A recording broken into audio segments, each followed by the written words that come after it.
Well, a patient who survived a cardiac emergency took the stand in the trial of a doctor accused of tainting IV bags with heart-stopping medication. Fox 4's Dan Godwin live this morning in downtown Dallas with more on the emotional testimony. Dan. And Brandon, we knew when this trial started we would likely hear some harrowing testimony from patients and their families about what they experienced as a result of tainted IV bags, and that's what we heard yesterday.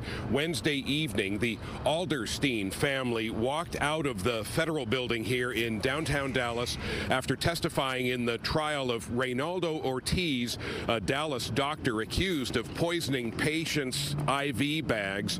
Jack Alderstein, now 19 years old, was questioned about his August 2022 surgery at Baylor Scott & White Surgicare in North Dallas. It was supposed to be a 2-hour operation to repair a broken nose. Instead, Alderstein said he woke up 36 hours later in the ICU feeling, quote, out of it and believing he was going to die.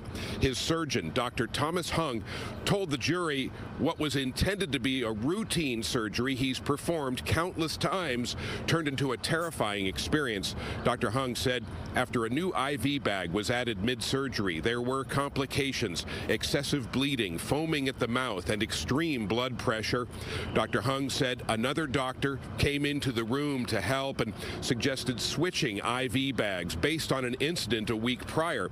A minute after the switch, Hung said Alderstein stabilized. During cross-examination, Ortiz's defense team brought up Alderstein's previously diagnosed high blood pressure. Dr. Hung said the teen's medications did not raise any alarms prior to the operation.